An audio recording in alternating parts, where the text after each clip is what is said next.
देखता हूँ कहीं से शेयर करते हैं यहाँ से। आपकी स्क्रीन पे जैसे हमारे बिल्कुल भी नाम नहीं दिख रहा है ना? नहीं नहीं, मेरे को तो आपके सबके नाम दिख रहे हैं, चारों लोगों के। ओके। ठीक है, मेरे को चारों लोगों के नाम दिखते हैं।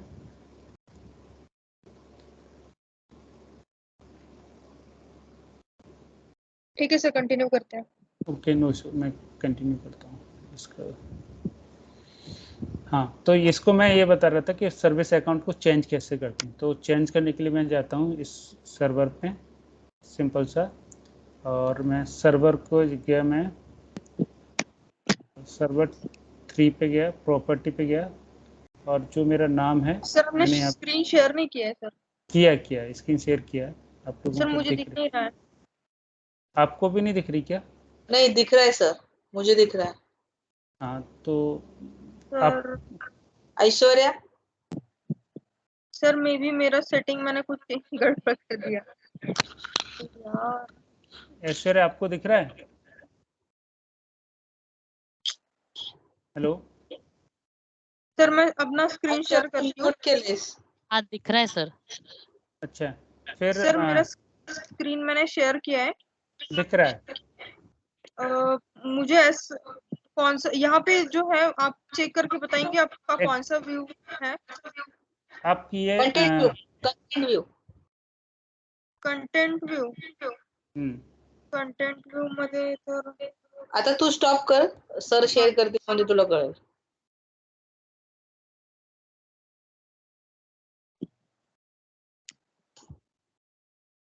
ठीक है सर, कर दीजिए आप शेयर। ठीक है, मैं जस्ट आपको ये बता रहा था कि सर्विस अकाउंट एंटी, अगर डिफ़ॉल्ट इंस्टॉलेशन हम एंटी से कर दिए ताकि हमें कोई इशू ना आए, जो मैंने कल किया था। उसके बाद हम इसको यूजर नेम पासवर्ड को चेंज कर सकते हैं, और जिस यूजर से सर्विस चलाना चाहिए वही हमारा अकाउंट होता है जिससे हम करते हैं। मैंने कमल किया, सिलेक्ट किया, और यहाँ पे मैंने कमल का पासवर्ड डाल रहा हूँ, KAM कमल। अगर पासवर्ड गलत होगा तो नहीं चलेगा, बस मेरे को पासवर्ड याद नहीं रहा। स्टॉप, यस, ये लॉगिन सक्सेस हुआ, ओके किया। ये देखिए मेरा ये सर्विस स्टार्ट हो गई। मैंने ये सर्विस 3 की ना, अभी मेरा उससे चल रहा था, एनटी से। ठीक है, ये देखिए जैसे मेरा एसक्यूएल एजेंट एनटी से चल रहा है ना अभी, ऐसे ही मेरा एसक्यूएल सर्वर 3 एनटी से चल रहा था, एनटी अकाउंट से। ओके। ठीक है, तो जनरली हम क्या करते हैं, गुड प्रैक्टिस ये होती है कि हम इंस्टॉलेशन टाइम पे तो जो चल रहा है उसको चलने देते हैं, क्योंकि कोई इशू ना आए। लेकिन हम, और अगर आपका पहले से ही अकाउंट बना है तो हमेशा आप ट्राई कीजिए कि उसी अकाउंट से इंस्टॉल कीजिए। जैसे मैंने कल बताया था ना, इंस्टॉलेशन के टाइम पे कमल का किया था, उसका यूजर नेम पासवर्ड डाला था, इंस्टॉल किए थे। ठीक है, थर्ड थिंग मैं आपको, जो मेन चीज़ पे आपको बताने जा रहा हूँ कि हाउ टू स्टार्टअप पैरामीटर, ये कैसे सेट करते हैं एसक्यूएल सर्वर में स्टार्टअप पैरामीटर सेट करना, और इसका मेन रीज़न क्या है, क्यों सेट करते हैं स्टार्टअप पैरामीटर को, और क्या रीज़न है। सपोज क्या होता है कि इनकेस हमारा सर्वर में क्या हुआ कि कोई भी रीजन से हमारा डेटाबेस कोई करप्ट हो गया। फॉर एग्जांपल, कोई एक डेटाबेस मेरा करप्ट हो गया और उस डेटाबेस पे मैं काम करना चाहता हूँ, मैं डीबीओ हूँ, मैं डीबीओ उस डेटाबेस पे काम करना चाहता हूँ, उसको रिपेयर कर रहा हूँ। तो उस केस में क्या करते हैं, हम पूरे एसक्यूएल सर्वर को इंस्टेंस को सिंगल यूजर मोड करते हैं। मतलब सिंगल यूजर मोड का मतलब उस बार में एक यूजर कनेक्ट कर पाएगा, जो भी एंड यूजर है वो कनेक्ट नहीं कर पाएंगे। जैसे हम डाउन टाइम विंडो लेते हैं कि मुझे 1 घंटे की डाउन टाइम चाहिए, मैं रिपेयर कर रहा हूँ डेटाबेस को, या डेटाबेस में कुछ डीवीसीसी कमांड चला रहा हूँ। ठीक है, तो उस केस में स्टार्टअप पैरामीटर यूज करते हैं, वो मैं आपको बताता हूँ कैसे ऐड करते हैं, क्या क्या स्टार्टअप पैरामीटर होते हैं। ठीक है, ये स्टार्टअप पैरामीटर्स, देखिए जब आप स्टार्टअप पैरामीटर आपको वहां से कहाँ से मिलेंगे, सर्विस से मिले, कौन सी सर्विस से मिलेंगे। जैसे आप इस सर्विस से आप ढूंढोगे तो आपको स्टार्टअप पैरामीटर नहीं मिलेगा। कैसे, राइट क्लिक कीजिए, प्रॉपर्टी पे जाइए, आपको यहाँ पे स्टार्टअप पैरामीटर नहीं मिलेगा। आप स्टार्टअप पैरामीटर के लिए आप हमेशा कॉन्फ़िगरेशन मैनेजर ओपन कीजिए। ठीक है, कॉन्फ़िगरेशन मैनेजर ओपन करने के बाद आप यहाँ पे जाइए, एसक्यूएल सर्वर्स पे आइए। तो सर्वर्स पे जैसे जिस सर्वर के लिए लेना है आप, जैसे सपोज मैं फॉर एग्जांपल सर्वर 3 के लिए जा रहा हूँ, ठीक है। मैं राइट क्लिक किया, प्रॉपर्टी पे गया, तो ये यहाँ पे आपको स्टार्टअप पैरामीटर मिलेंगे, ठीक है। आप इस पर क्लिक करोगे तो बाय डिफॉल्ट 3 स्टार्टअप पैरामीटर होते हैं। डी फॉर मास्टर डेटाबेस की जो एमडीएफ फाइल होती है, और ई फॉर मास्टर डेटाबेस की लॉग फाइल के लिए, और एमएस होता है फिर ये किसके लिए, ई आई मास्टर लॉग, और एक होता है एरर लॉग के लिए, ठीक है। देखो मैं आपको एक यहाँ पे सिनेरियो थोड़ा सा बताना चाहूँ। अगर आपका मास्टर डेटाबेस करप्ट हो गया तो आपका एसक्यूएल सर्वर स्टार्ट नहीं होगा, ओके ठीक है। कभी भी आपका एसक्यूएल सर्वर स्टार्ट नहीं होगा। तो हम क्या करते हैं, अल्टरनेटिव वे हैं। उसके अल्टरनेटिव वे क्या है, जैसे मैं बता रहा हूँ, उसको मास्टर डेटाबेस को दोबारा से रीबिल्ड कर सकते हो। उस केस में क्या होंगे, आपके जितने भी लॉगिन बने होंगे और जितने भी यूजर होंगे वो सब फ्लश हो जाएंगे, जितने भी आपकी जॉब बनी होंगी सब वो हो जाएंगी, फ्लश हो जाएंगी। अगर आपके पास प्रॉपर मास्टर डेटाबेस का बैकअप है, इसीलिए क्या करते हैं कि गुड कंपनी में या जो वो होते हैं ना, हर पर डे तो नहीं, लेकिन अगर उनके मास्टर डेटाबेस में बहुत ज़्यादा चेंजेस होते हैं तो वो पर डे बैकअप लेते हैं। अदरवाइज वो एटलीस्ट 7 डे में एक बार मास्टर डेटाबेस का फुल बैकअप लेते हैं, ठीक है। तो ऐसा नहीं होगा, जैसे मान लो मेरा डेटाबेस है अभी यहाँ सभी सर्वर हैं, जैसे ये सर्वर है मेरा,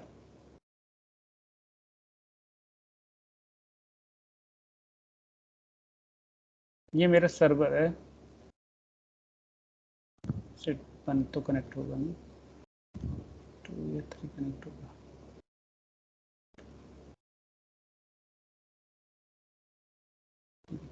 तो जैसे ये मेरा डेटाबेस है, जितने भी सपोज ये तो मेरे सिस्टम डिपेंड डेटाबेस हैं, ये मेरी लॉग स्पिन की जॉब चल रही है, या मैंने जो भी कन्फिगर किया था रीड ओनली मोड में, तो ये मेरे डेटाबेस चल रहे हैं, ठीक है।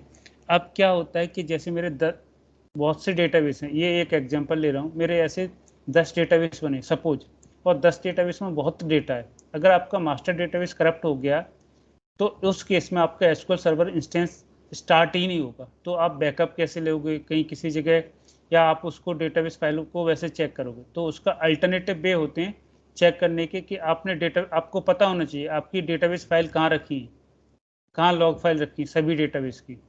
अगर आपको पता नहीं होगा तो आप उसको एमडीएफ फाइल को लेके अटैच डिटैच कैसे कर पाओगे? और वो भी अटैच डिटैच नहीं होगी, क्योंकि जब आप यहाँ से जाओगे और वहाँ पे अटैच करोगे आपको लॉगिन ही नहीं मिलेगा ना, क्योंकि लॉगिन तो सभी मास्टर डेटाबेस में होते हैं। इस डेटाबेस के लॉगिन जो होंगे ना, वो मास्टर डेटाबेस में होंगे ना। यूजर्स और लॉगिन्स दो तरीके के होते हैं, एक तो लॉगिन्स होते हैं, एक यूजर्स होते हैं। लॉगिन होते हैं जो इंस्टेंस लेवल पे हैं, ठीक है, ये लॉगिन्स है। और यूजर होते हैं डेटाबेस लेवल पे, जो मैं आपको डिटेल में डिस्कस करूंगा जब लॉगिन्स और यूजर वाला टॉपिक करूंगा ना। तो जैसे मैं इस पे जाता हूँ, इस टेबल में सिक्योरिटी में, और यहाँ पे यूजर्स होते हैं, ठीक है। यहाँ पे मैंने कोई यूजर नहीं बनाया, बट मेरा इंस्टेंस लेवल पे मेरा एक लॉगिन बना है। देखिए इंस्टेंस लेवल पे मैं गया, ये मेरा डेटाबेस लेवल के था अंदर, बट मैं इंस्टेंस लेवल पे जाऊँ तो ये देखिए मेरे लॉगिन बने, ये कमल बना है, एसक्यूएल डीबीए बना है। हर एक डेटाबेस के साथ एक लॉगिन एसोसिएट होता है, हर एक यूजर के साथ। वो मैं एक लेटर डिस्कस करूंगा, बट अभी जो मैं मेन चीज़ आपको स्टार्टअप पैरामीटर समझा रहा था, वो इसलिए यूज करते हैं कि अगर इन केस आपको डेटाबेस को सिंगल यूजर मोड में करना हो तो सिंगल यूजर मोड में करके आप डीबी को रिपेयर कर सकते हो। उस टाइम पे कोई और यूजर कनेक्टेड नहीं होगा। कैसे कनेक्ट नहीं होगा, जैसे मैं कनेक्टेड हूँ तो उस टाइम पे सिर्फ मैं ही कनेक्टेड रहूँगा। आप इसको यहाँ से भी सिंगल यूजर मोड में कर सकते हो। प्रॉपर्टी में गए, ठीक है, और एडवांस में गए, यहाँ पे होता है सिंगल यूजर मोड। कनेक्शन में या तो कनेक्शन को आप ब्लॉक कर दियो, एक यूजर कनेक्ट कर पाए, या आप यहाँ पे एक एडवांस सेटिंग में होती है सिक्योरिटी, और सिक्योरिटी एडवांस में ये इंस्टेंस लेवल हो गया, और एक डीबी, राइट क्लिक प्रॉपर्टी,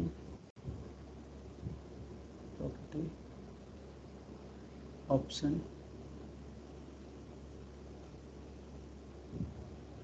ये देखिए यहाँ पर रेस्ट्रिक्ट एक्सेस देखा ना, डेटाबेस को सिंगल यूजर कर सकते हैं आप।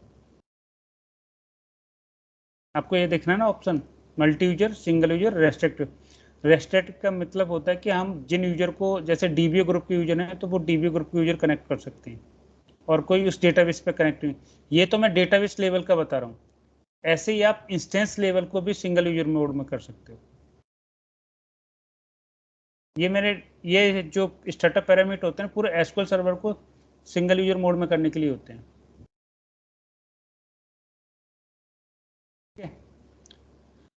SQL server remaining is single user mode. आप उसको अगर -f और उसको यूज करते हैं तो सिंगल यूजर मोड में हो सकता है। डिटेल्स आपको थोड़ा यहाँ पे बता देता हूँ कैसे ऐड करते हैं पैरामीटर, वो ऐड करना आपको सिखा देता हूँ। जैसे राइट क्लिक करके प्रॉपर्टी में गए और यहाँ पे स्टार्टअप पैरामीटर पर क्लिक किया, तो जब मैं अगर स्टार्टअप पैरामीटर पर कुछ क्लिक कर रहा हूँ तो यहाँ पे मेरे को ऐड करना पड़ेगा कोई ना कोई चीज़। तो ऐड करने के लिए मुझे लॉगिन्स सेट मैंने खोल के रखा है, स्टार्टअप पैरामीटर अपडेट में जाऊंगा तो यहाँ पे मैं कुछ ऐड करूँगा। जैसे मैंने ऐड किया, जैसे मैं डिफ़ॉल्ट -m ऐड करते हैं, एक -m होता है, -t होता है, -e होता है। -m होता है सिंगल यूजर मोड के लिए, सिंगल इंस्टेंस के लिए। ये डिटेल्स इस डॉक्यूमेंट में जो मैं आपको शेयर कर दूंगा। ये सब कब करते हैं, मतलब हमें अगर इंस्टेंस सिंगल यूजर मोड में डालना हो तो उसका रियल टाइम सिनेरियो आपको बताता हूँ। जैसे आपके डीबी में करप्शन हो गया, कुछ पूरे डेटाबेस इंस्टेंस में करप्शन हो गया, तो उस टाइम पे आपके टीम के और भी बंदे जो डेवलपर होते हैं, टेस्टर होते हैं, और जो आपकी टीम के और भी डीबीए गाइस होते हैं, जो जूनियर डीबीए गाय हों, सीनियर डीबीए गाय होते हैं, वो क्या करते हैं डेटाबेस पे तो कनेक्ट रहते हैं ना, बट हम चाहते हैं कि अभी हम जब तक रिपेयर ना कर लें तब तक कोई कनेक्ट ना कर पाए। ठीक है, तो उस केस के लिए हम एसक्यूएल इंस्टेंस को ही सिंगल यूजर मोड में कर देते हैं, पूरे इंस्टेंस को, ताकि कोई और कनेक्ट ना कर पाए जब तक हम काम ना कर लें। ठीक है, तो इंस्टॉलेशन के बाद कुछ करना नहीं रहता ना स्टार्टअप पैरामीटर में ज़्यादा? नहीं, ये स्टार्टअप पैरामीटर पे इंस्टॉलेशन के बाद कुछ नहीं करता, सिर्फ -m करके सिंगल यूजर मोड करते हैं और फिर इसको यस करके स्टार्ट करते हैं तो सिंगल यूजर मोड में स्टार्ट हो जाता है। अगर कभी आपका सर्वर में जैसे ये, और उस टाइम पे और काम आता है कब, जब आप मास्टर डेटाबेस को रीबिल्ड कर रहे हो, जब आपका मास्टर डेटाबेस करप्ट हो गया हो तो मास्टर डेटाबेस, सिस्टम डेटाबेस को रीबिल्ड करते हैं, तो उस टाइम पे जो आपका एसक्यूएल सर्वर को सिंगल यूजर मोड में करना पड़ता है। ठीक है, क्योंकि उस टाइम पे और कोई कनेक्ट नहीं होगा, आपके सभी सिस्टम डेटाबेस रीबिल्ड होंगे। रीबिल्ड का मतलब न्यू फ्रेश क्रिएट होते हैं। Okay okay. तो अगर मास्टर डेटाबेस में करप्शन होगा तो आपको सिंगल यूजर मोड करना ही करना होगा। ओके। और सर अगर स्टार्टअप पैरामीटर से हम मास्टर डेटाबेस का सिस्टम डेटाबेसेस के लोकेशन भी चेंज कर सकते क्या? ये किससे, सिंगल यूजर मोड से? नहीं, स्टार्टअप पैरामीटर से। स्टार्टअप पैरामीटर से सिस्टम डेटाबेस की लोकेशन, अभी यहाँ पर डिफॉल्ट जो आपको दिख रहा है ना, सिर्फ 2 डेटाबेस जो होते हैं, मास्टर डेटाबेस की पोजीशन होती है, उसका फाइल पाथ होता है। जैसे मैंने यहाँ पे दिखाया आपको, राइट क्लिक में गया, प्रॉपर्टी में गया, ये देखिए ये जो पाथ है ना, आपको सिर्फ ये मास्टर डेटाबेस की एमडीएफ फाइल का दिख रहा है। ओके, ठीक है, ये मास्टर डेटाबेस की लॉग फाइल है, क्योंकि मेन क्रिटिकल डेटाबेस मास्टर ही होता है, और बाकी सभी डेटाबेस आप विदाउट सिंगल यूजर मोड के भी फाइल का पाथ चेंज कर सकते हो, बैकअप लेके रिस्टोर कर सकते हो। जैसे MS टेम्प टीपी होगा तो आप उसको कभी भी उसका फाइल पाथ चेंज करके रिस्टार्ट करोगे तो ऑटोमेटिक नई टेम्प टीपी फाइल क्रिएट हो जाएंगी। ठीक है, ऐसे ही मॉडल डेटाबेस का, ऐसे ही MSDB का, बट सबसे क्रिटिकल डेटाबेस जो होता है वो मास्टर डेटाबेस होता है। ओके। और उसकी एसक्यूएल सर्वर की एरर लॉग फाइल, हम अभी कुछ भी चेंज कर रहे हैं तो सब कुछ इस एरर में रिटर्न हो रहा है, इस एरर लॉग फाइल में।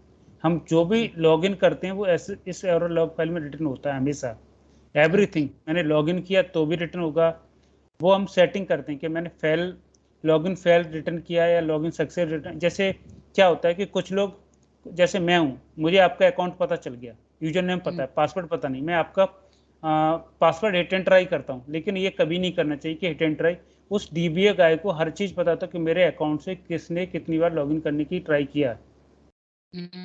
क्यों, कैसे पता होता है कि वो इस एरर लॉग में रिटर्न होता है। दूसरा, फेल यूजर लॉगिन और दूसरा ये भी पता रहता है कि किस होस्ट से लॉगिन किया है और कितने टाइम उसने हिट किया है, रॉन्ग पासवर्ड कितनी बार डाला है।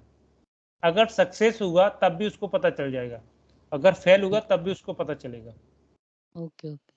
तो उस केस में हमें कभी नहीं करना चाहिए। कुछ लोग बोलते हैं कि नहीं, मुझे तो डीबीए का अकाउंट पता चल, यूजर नेम पता है, पासवर्ड है, मैं लॉगिन कर लेता हूँ और उससे कुछ फाइल डिलीट कर दूंगा तो उसको उसके ऊपर आएगी। नहीं, उसको एग्जैक्ट पता होता है कि भैया इस सिस्टम का होस्ट नेम ये है, इसने यहाँ इतने बजे इतने टाइम पे लॉगिन किया था, ये डेटाबेस एक्सेस किया था, इस फाइल में ये चेंजेस किया, इसको डिलीट किया था, इसको अपडेट किया था। Okay okay. एवरीथिंग पता होता है। ठीक है, तो ये मैं स्टार्टअप पैरामीटर के बारे में आपको बता दिया, क्यों सेट करते हैं, क्या सिनेरियो है।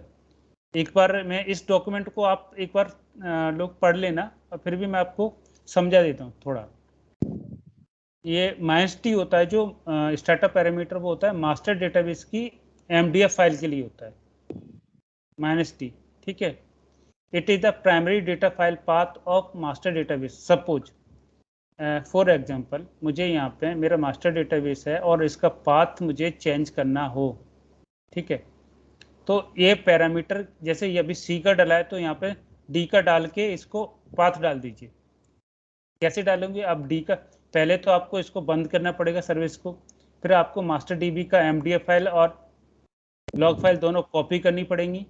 ठीक है, उसके बाद आपको डी में डालना पड़ेगा, फिर वहां से आप ये पूरा पाथ डी से डाल के फिर इसको स्टार्ट करोगे तो ये पाथ मास्टर डेटाबेस का चेंज हो जाएगा। ठीक है, ओके। आपको ये मैं वैसे एक बार मैंने प्रैक्टिकल एक बार किया था और मैंने दूसरे तरीके से रिबिल्ड करता हूँ, मैं कंप्लीटली रिबिल्ड करता हूँ, बट इस बार मैं ट्राई करूंगा आपको डेटाबेस का पाथ चेंज करके बताऊं। ठीक है, जब सिस्टम हाँ डेटाबेस डिस्कस करेंगे तब पूरा सा बताएंगे। हाँ, नहीं क्योंकि मेरा जब मैंने एक इंस्टॉलेशन किया ना, मैंने मास्टर फाइल का लोकेशन गलत डाल दिया, हाँ, तो मेरे को मतलब फिर मैंने दोबारा इंस्टॉल वापस, करना पड़ा। हाँ हाँ, फिर मैंने अनइंस्टॉल कर दिया, वो नया नहीं ही नहीं सर्वर था फिर। नहीं करना वो, उसी में आपको क्या करना चाहिए, देखो उस केस में आपको क्या करना है, जैसे मैं इस सर्वर पे जाता हूँ, किस सर्वर पे जाता हूँ, ये सर्वर 1 है, प्रॉपर्टी में गया मैं, अभी ये मेरा स्टॉप है ना सर्वर, सर्वर 1, सर्वर 1 का मैं एजेंट भी स्टॉप कर लेता हूँ, सर्वर 1 का एजेंट भी मेरा स्टॉप है।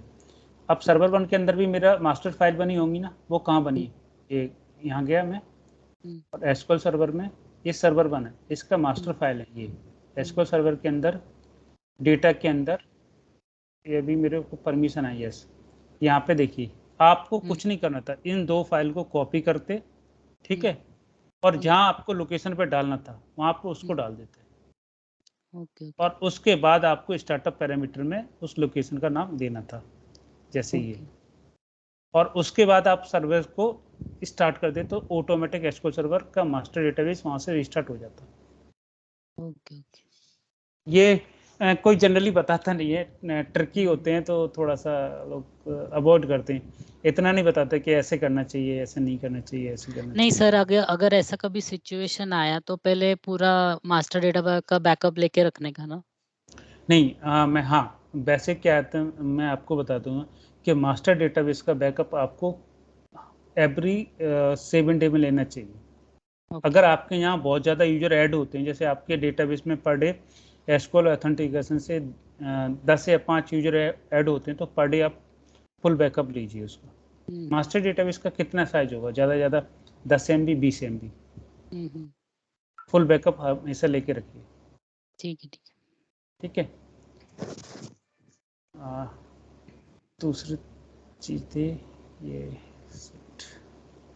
हाँ, तो ये स्टार्टअप पैरामीटर क्यों यूज करते हैं, किस लिए, -d होता है मास्टर डेटाबेस की एमडीएफ फाइल के लिए, ठीक है, -l होता है मास्टर डेटाबेस की लॉग फाइल के लिए, ई होता है एसक्यूएल सर्वर की एरर लॉग फाइल के लिए। ठीक है, कहाँ से पता चलेगा कौन सी जगह एसक्यूएल सर्वर की एरर लॉग फाइल की है, आप ये जो देखिए आप यहाँ पे एसक्यूएल एजेंट में जाएंगे, ये एरर लॉग्स ना, ये जो एरर लॉग्स होती है ना, बाय डिफॉल्ट ये मैंने इसकी सेटिंग बाय डिफॉल्ट शायद 8 या 9 है, जो भी है, आप चाहो तो चेंज कर सकते हो उसकी सेटिंग को, कॉन्फ़िगरेशन में जाके एरर लॉग फाइल की सेटिंग को यहाँ पे चैनल चेक कर सकते हो। ये देखिए सी में लोकेशन है इसकी डिफ़ॉल्ट एरर लॉग, ठीक है।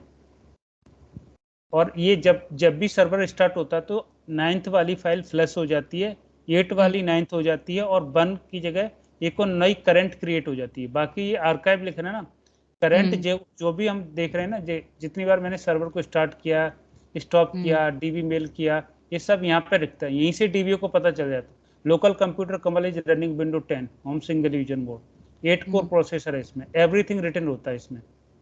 सर्वर 2 स्टार्ट हुआ था, सर्वर 3 स्टार्ट हुआ, एमएसटीबी रिकवरी मोड में गया था मेरा, स्टार्टअप पैरामीटर मैंने चेक कर रहा था, इससे अकाउंट से किए थे, एवरीथिंग रिटर्न होता है इस फाइल में।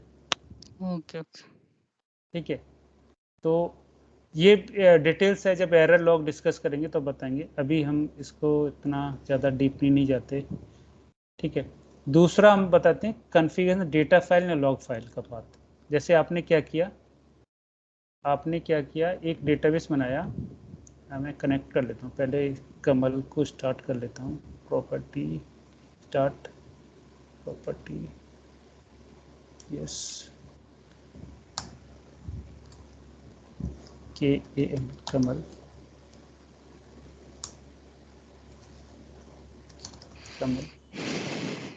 अप्लाई, ओके स्टार्ट, जस्ट इसका क्या चल रहा है, सर्वर वन की पॉलीबस बंद है, सर्वर वन स्कूल एजेंट,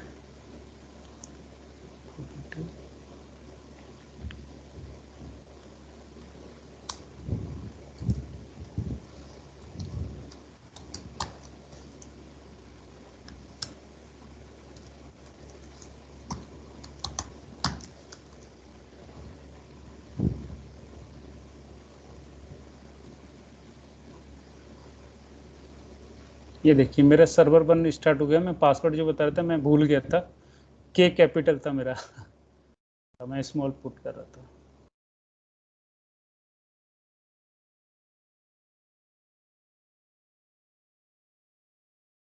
हाँ, अब जैसे मैंने एक डेटाबेस क्रिएट किया, जो भी मैंने क्रिएट किया, जैसे मेरा सर्वर वन से कनेक्ट होने के बाद, या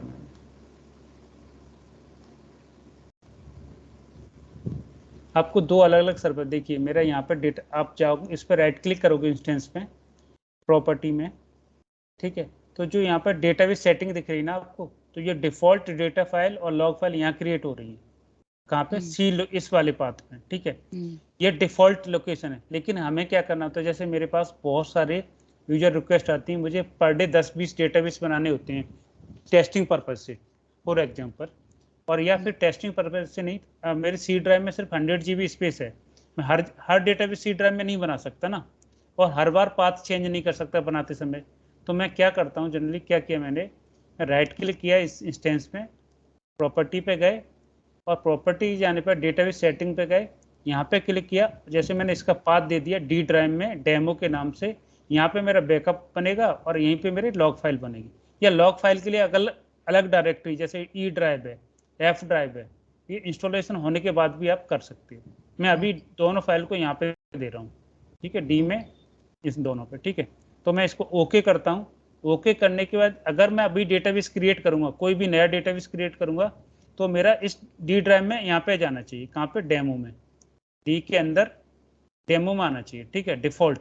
लेकिन अभी मैं आपको एक बताता हूँ, जैसे मैं क्रिएट करता हूँ, अभी डेटाबेस ये नया डी में क्रिएट नहीं होगा। क्यों नहीं होगा, उसका आप लोग हमें रीजन बताएंगे।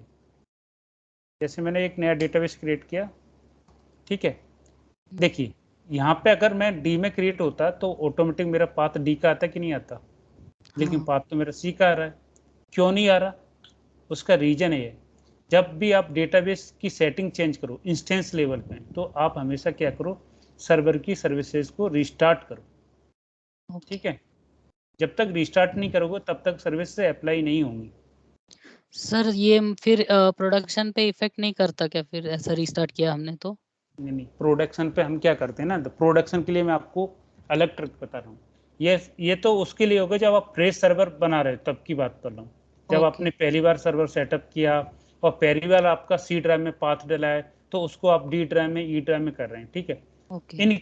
इन केस अब क्या होगा कि जैसे आपका पाथ अभी डी ड्राइव में डला है, आप डेटाबेस क्रिएट करो तो डिफॉल्ट ई ड्राइव में क्रिएट हो रहा है। बट आप क्या कीजिए, जैसे मैंने यहाँ पे गया, एक डेटाबेस क्रिएट करता हूँ। देखिए मैंने, ये देखिए अब डिफॉल्ट पाथ आपका डी का आ गया ना, ये ऑटोमेटिक।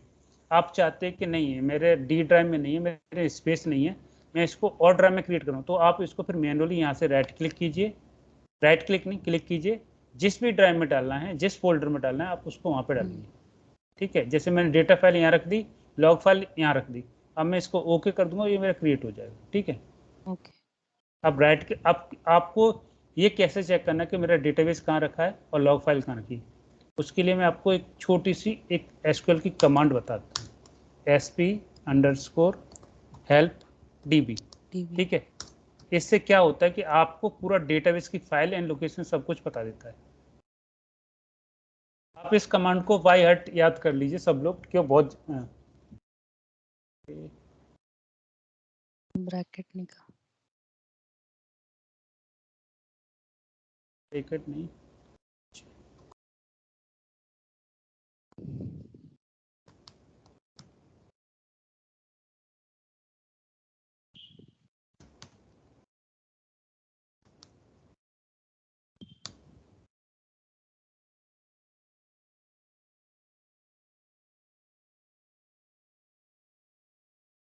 ये मैं किस डेटाबेस में चला रहा हूँ, सर्वर 2 पे, नहीं सर्वर 2 पे चला रहा हूँ, किस में, नीचे सर्वर 2 पे, सर्वर 2 पे ही चला रहा हूँ, तो फिर मेरे को ये देना चाहिए, मेरा डेटाबेस सर्वर 2 में क्रिएटेड, ओके। ये रिफ्लेक्ट नहीं हुआ और रिफ्रेश करता हूँ, रिफ्रेश करने के बाद डेटाबेस आ गया यहाँ पे, ठीक है। और मैं इसको जाता हूँ सर्वर 2 पे और इसको पेस्ट करता हूँ, sp_help db सिंटेक्स,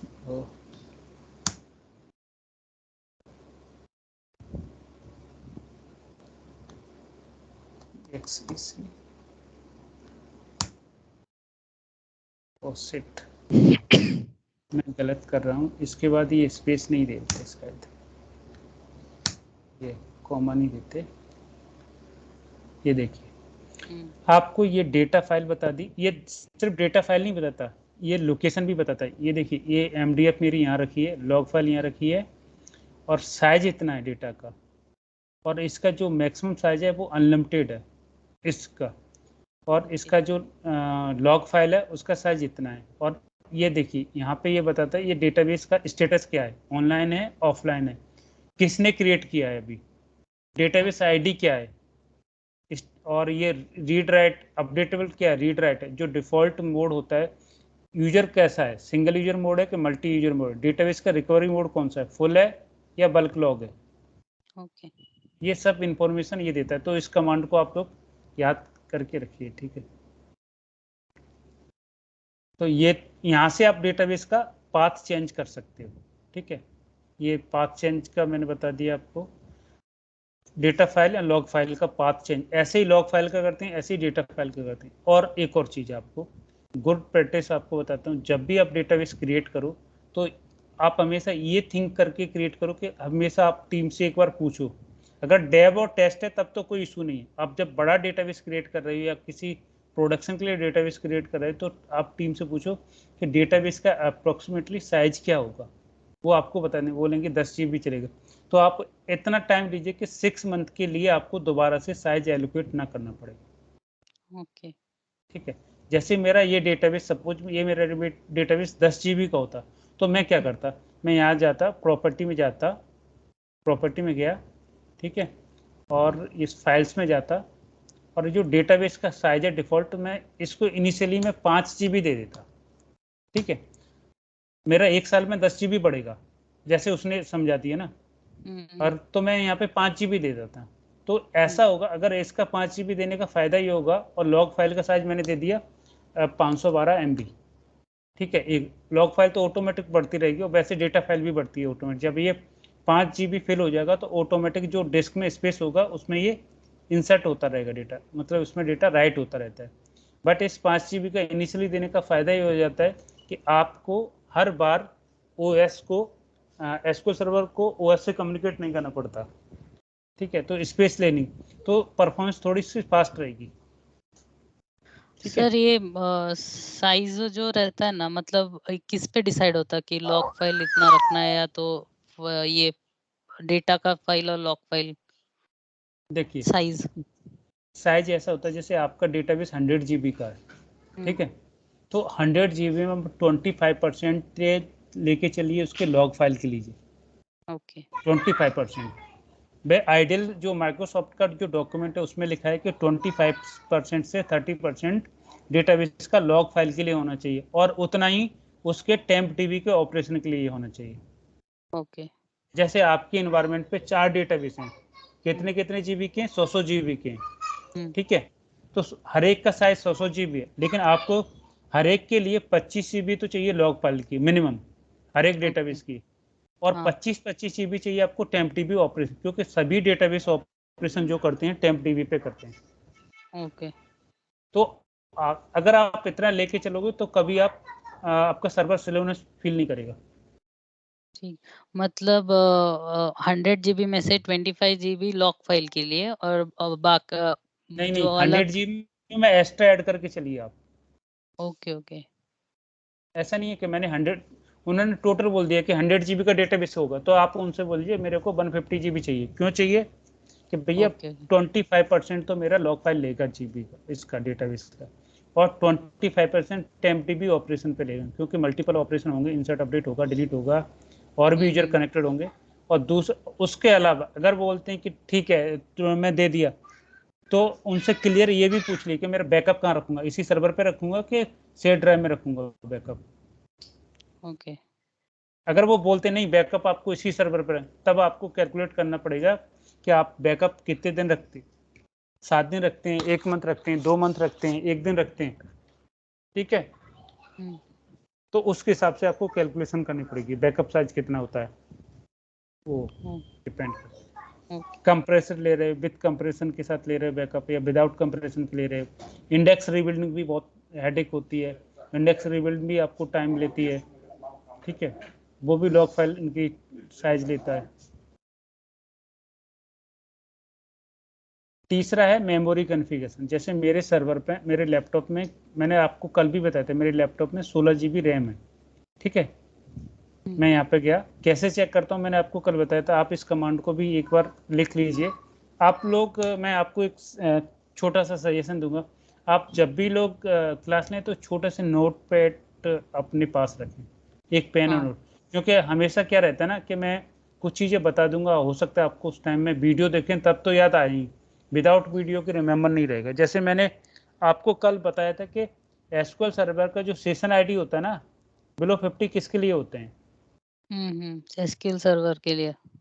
हाँ, तो वो चीज़ आपको ऐसे याद नहीं, अभी याद हो सकती है करेंटली, जैसे आपने कल पढ़ा है, और उसके बाद नहीं हो, आपको कुछ टाइम बाद याद। आपको मैंने कल एक चीज़ और बताई थी कि एक तो एस्टिमेशन एग्जीक्यूशन प्लान होता है, एक एक्चुअल एग्जीक्यूशन प्लान होता है, दोनों में क्या डिफरेंस है बताया था ना मैंने।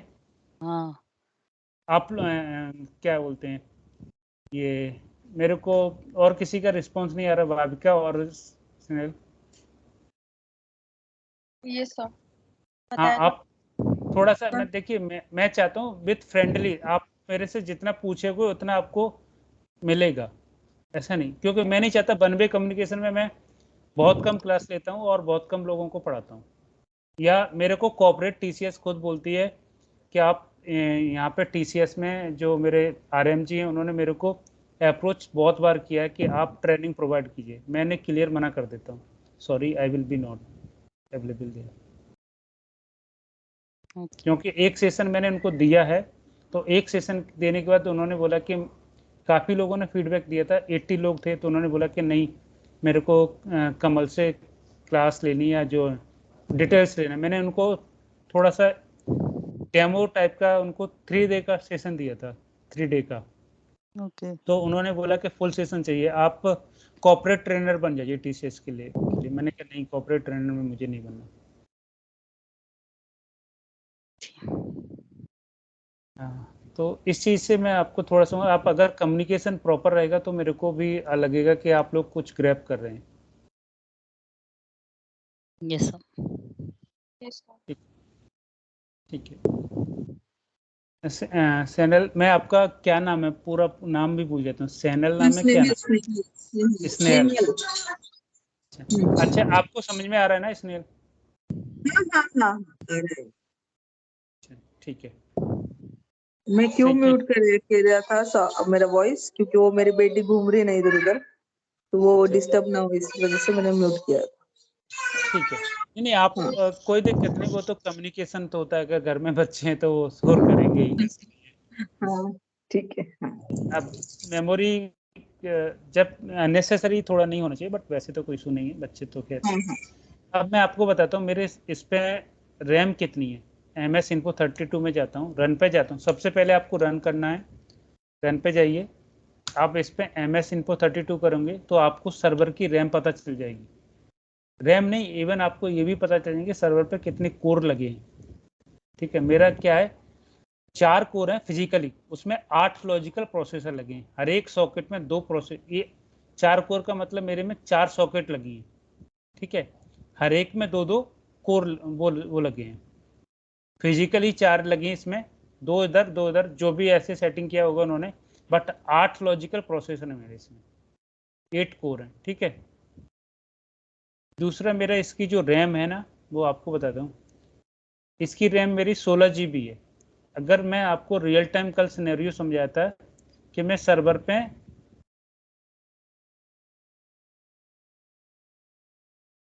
मैंने आपको बताया था कि मैं अगर 16 GB रैम है, अगर 16 की 16 एसक्यूएल सर्वर को दे दूंगा तो मेरे बाकी की सर्वर में जो यूजर लॉगिन करते हैं या वो करते हैं, अगर आपने यहाँ पे अनलिमिटेड रख दिया तो जितनी भी सर्वर में रैम है पूरी की पूरी ग्रैप हो जाएगी जब कोई हैवी ऑपरेशन चलेगा। मान लो आपका डेटाबेस में 200 GB का डेटाबेस है, जब उसके इंडेक्स रीबिल्ड होते हैं तो लमसम इंडेक्स रीबिल्ड उतना ही साइज लेता है जितना कि डेटाबेस का साइज या उससे 50% कम लेता है। अगर आपने यहाँ पे 16 GB डिफाइन नहीं की तो ये कम्प्लीटली 16 GB तक ले जाएगा। आप इसीलिए मैं आपको हमेशा बोला हूँ कि आप मेरा अगर 16 GB है तो आप इसको 10 GB दे दीजिए। 80% आप एसक्यूएल सर्वर के दीजिए, 20% आप ऑपरेटिंग सिस्टम के लिए रिजर्व रखिए। कैसे पता चलेगा आपको 20%? मैं आपको यहाँ पे जाए, टास्क मैनेजर में जाइए आप, और टास्क व्यू में जाइए। ऑन किया मैंने,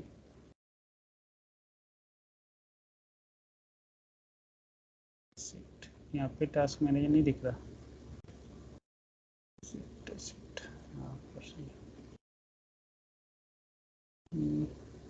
ओके, जस्ट 1 सेकेंड में आपको उससे बताता हूँ, VM से। जैसे यहाँ पे भी टास्क मैनेजर आता है,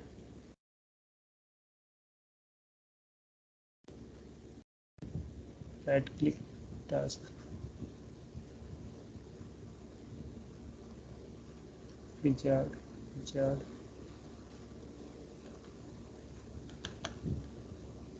सिस्टम।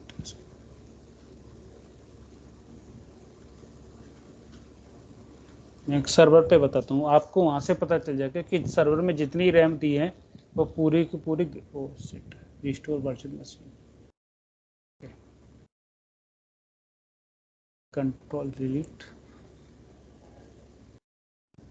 आपने कभी VM इंस्टॉल किया है इस तरीके से अपने लोकल लैपटॉप पे? हेलो, सॉरी सर, नहीं क्या? सर एक बार ट्राई किया था VM का, पर वो नहीं हुआ, मतलब एजोर के लिए किया था, पर अभी याद नहीं आ रहा है। एज्योर के लिए आपने लोकल पे VM इंस्टॉल किया था?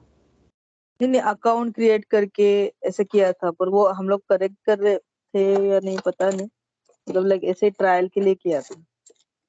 अच्छा, एज्योर पे तो बहुत स्ट्रेट फॉरवर्ड प्रोसेस है। आप आउटलुक अकाउंट से लॉगिन कीजिए, जो आपका क्या बोलते हैं फ्री वाला है या आपने पेड लिया है, तो उससे आप जैसे ही लॉगिन करोगे, लॉगिन करने के बाद वहाँ पे सर्विस होती है VM की, और VM डिप्लॉय कीजिए। कौन सी VM डिप्लॉय करनी है, वर्चुअल मशीन में भी कौन सा करना है आपको, लाइनेक्स करना है, रेड हैट करना है, या विंडो करनी है, विंडो में कौन सा जनरेशन है, तो वो सब चीज़ें बहुत ईजी है। एज्योर ऑन प्रेमिस से ज़्यादा ईजी है। अच्छा अगर आपको ऑन Okay. प्रेमिस अच्छा आता है तो एज्योर आप बहुत अच्छे से सीख, जैसे देखिए यहाँ पे टास्क मैनेजर आ रहा है ना, आप यहाँ पे टास्क मैनेजर में जाके मैं यहाँ पे इसको क्लिक करता हूँ और ये मोर डिटेल्स में, तो ये देखिए मेरा जो रैम है, CPU का यूटिलाइजेशन, रैम का सबका यूटिलाइजेशन दिखाएगा। अगर मैं 100% रैम दे दूंगा तो यहाँ पे मेरा 100% रैम चला जाएगा। उस केस में होगा क्या कि आपका जो बाकी के OS की प्रोसेस चल रही है, जैसे ये WMI सर्विस चल रही है, या उसमें ऐसा तो नहीं होगा कि आपके इस विंडो सर्वर पे सिर्फ आपका एसक्यूएल के साथ साथ आप इसमें एंटीवायरस भी डला होगा, इस जो VM होगा उसका बैकअप भी हो रहा होगा कहीं ना कहीं, इस पर यूजर भी लॉगिन कर रहे होंगे, तो उसके लिए भी 20 GB रैम चाहिए होती है, एटलीस्ट 20% रैम, नॉट 20 GB, 20% बोला हूँ।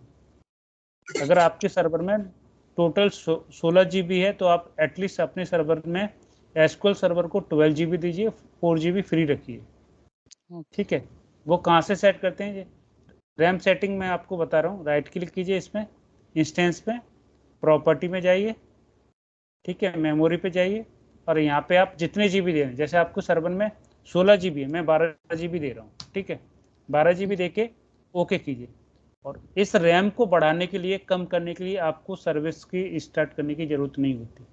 ठीक है, ओके ओके सिर्फ रैम ही नहीं, और भी कॉन्फ़िगरेशन जो किए जाते हैं ना, कुछ चीज़ों के लिए मैं आपको बताता हूँ। जैसे एक प्रोसीजर होता है SP_configuration, मैं आपको बताता हूँ। सी और देखो ट्रेनिंग TSQL इसको कॉन्फ़िगरेशन, यस, और मैं यहाँ पे जाता हूँ इसको, ठीक है। अभी आप देखिए मैं इस प्रोसीजर को चलाता हूँ आपको सिंपल से, मैं कुछ नहीं कर रहा, आप इसको, मैं इसको चलाता हूँ, ठीक है। आप मेरे को यहाँ बताइए कितनी रो दिख रही है? 25 रो दिख रही है आपको? हाँ ठीक है, अब मैं आपको इसका सिनेरियो थोड़ी देर बाद आपको समझाऊंगा, ठीक है। इसका सिनेरियो क्या है, जब हम कॉन्फ़िगरेशन करते हैं ना, तो सभी कॉन्फ़िगरेशन सेटिंग यहाँ अवेलेबल नहीं होती, ये दिख रही ना। GUI से आप सेटिंग कर सकते हो, मोस्टली सेटिंग कर सकते हो जो रिकमेंडेशन होती है, बट कुछ सेटिंग ऐसी होती है जो GUI से आप नहीं कर सकते। जैसे यहाँ पे ऑप्शन दिया, तो यहाँ पे आपको रिकवरी मोड मिल गया, कंपेटिबिलिटी मोड मिल गया, कंटेंट डेटा टाइप क्या हो गया, ये मिल गया, ठीक है। कुछ चीज़ें आपको मिल जाएंगी, सिंगल यूजर मोड क्या है, स्केल ऑटो क्लोज डेटाबेस है, ऑटो सिंक है, update static auto, update sync asynchronously है, ये सब कुछ चीज़ें मिल जाएंगी। बट आपको रीड ओनली ट्रू डेटाबेस है ट्रू, ये कुछ चीज़ें मिल सकती, बट मोस्टली जो कॉन्फ़िगरेशन होता है, जो DB होते हैं, वो कॉन्फ़िगरेशन हमेशा इसके थ्रू करते हैं। कैसे, देखिए इसमें SP_configure पे, इस प्रोसीजर को भी आप नोट करके लिखिए, ये सिस्टम प्रोसीजर होता है, ये बहुत इंपॉर्टेंट प्रोसीजर है। आपको इस DBA टीम का काम करते समय मोस्टली इस प्रोसीजर की नीड होगी, ठीक है। मोस्टली हर बार जब आप कॉन्फ़िगरेशन सेट करोगे तो मैं रिकमेंड करूंगा कि आप कभी यहाँ से सेटिंग ना करें, GUI से आप इसके थ्रू करें। कैसे करें मैं आपको बताता हूँ, एक सेटिंग करके कोई भी बता। सबसे पहले देखिए यहाँ पे शो एडवांस दिख रहा है, शो एडवांस ऑप्शन ना, ये दिख रहा है ना। सबसे पहले आपको इस वाले ऑप्शन को इनेबल करना पड़ता है। कैसे, कॉपी किया इसको आपने और इसको जाके आपने ओके किया, ठीक है, और आप इसको सेटिंग जो वैल्यू है आप इसकी, ठीक है, अब आप अगर इसको सेट कर दोगे, द डिफॉल्ट वैल्यू अभी इसकी सेट क्या है, 0 है, मिनिमम वैल्यू 1 है, मैक्सिमम 1 है, और कॉन्फ़िगरेशन वैल्यू 0 है, ठीक है।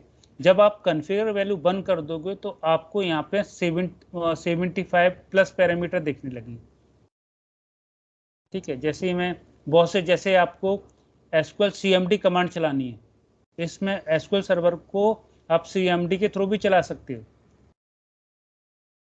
ठीक है।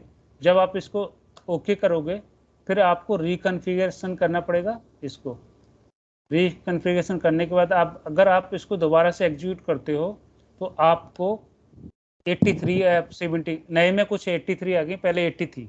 ठीक है, ये आपको 83 पैरामीटर दिखने लगे आपको यहाँ पे। हेलो, हाँ सर। Yes sir. हाँ, तो इसमें आपको मोस्टली कन्फिग्रेशन जो हम डीबीए लोग करते हैं वो यहीं से करते हैं। जैसे कैसे अलाउ अपडेट डेटाबेस का अभी सेटिंग क्या है, अभी सेटिंग 0, मैं चाहता हूँ अलाउ अपडेट करूँ तो इसको बंद कर दूंगा। कैसे करूँगा, इसको कॉपी करूँगा, न्यूमा नोड कैसे इनेबल डिसेबल करना, इसको बंद कर दूंगा। और एफिनिटी मास्क सेट करने एडोप डिस्ट्रीब्यूट, जब आप रेप्लिकेशन करोगे, वो रेप्लिकेशन नहीं, जब आप क्या बोलते हैं उसको, लिंक सर्वर बनाओगे तो एडोप डिस्ट्रीब्यूशन क्वेरी इनेबल होनी चाहिए। ठीक है, backup compressor, backup checksum default है कि नहीं। जैसे आप बैकअप लेते हो तो जो बैकअप आपने लिया है डेटाबेस का, वो बैकअप प्रॉपर हुआ है कि नहीं हुआ, उसमें कोई एरर तो नहीं है, या वो उस बैकअप में जो चेकसम गए वो सही गए कि नहीं गए। डिफॉल्ट ये डिसेबल है। ठीक है, आप इसको बंद कर सकते हो। तो जब इसका मीनिंग ये होगा, जब भी आपका डेटाबेस का बैकअप होगा तो उसको by default her bar checksum करेगा, तो आपका बैकअप करप्टेड नहीं होगा। ठीक है, तो वो डिसेबल रखते हैं या अनेबल रखते हैं? देखिए जनरली क्या होता है कि हम इसको अगर इनेबल कर देते हैं तो जब भी हर बार बैकअप होगा तो थोड़ा सर्वर पर लोड इंक्रीज हो जाता है। ओके। लोड क्यों इंक्रीज होता है, बैकअप हमारा 10 मिनट में होगा और चेकसम होने में उसको 20 मिनट ले देता है, तब तक वो उस सर्वर के रिसोर्स को यूज करता रहेगा बैकअप को। तो हम क्या करते हैं कि जब भी बैकअप लेते हैं उसी टाइम पे बैकअप कमांड में ही लिख देते हैं कि चेकसम इनेबल कर दो। जब बैकअप कमांड लिखते हैं तो ये तो हम यहाँ पे हर पूरे इंस्टेंस लेवल पे इनेबल कर रहे हैं। ठीक है, जब हम बैकअप लेते हैं तो बैकअप लेवल पे लिख देते हैं। जैसे मैं यहाँ पे गया, एक शायद मेरे पास वो होगी बैकअप TSQL कहाँ रखा है, डॉक्यूमेंट। सर 0 मतलब अन्य डिसेबल्ड रहता ना वो? या 0 मतलब डिसेबल। ठीक है, तो जब भी आप बैकअप लेते हैं तो देखिए मैंने यहाँ पे कंप्रेशन इनेबल किया है, यहाँ पे ही ऑप्शन में लिख देते हैं जैसे चेकसम इक्वल टू ट्रू, या आप वहाँ से नहीं करना चाहते तो आप यहाँ से कर सकते हैं। देखिए राइट क्लिक करके, जैसे मैं इस डेटाबेस पे गया, राइट क्लिक किया, टास्क में गया, बैकअप ले रहा हूँ। ठीक है, बैकअप लेते समय जैसे मैंने बैकअप के मीडिया ऑप्शन में आइए, यहाँ पे एक वेरीफाई ऑप्शन है, वेरीफाई और backup option,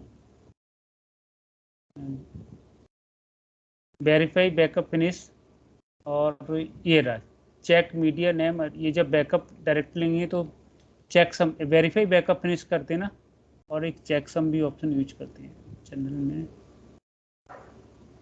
copy only, full recovery, maximum backup set, override existing, ये रहा perform checksum before writing the media, ये वाला ऑप्शन।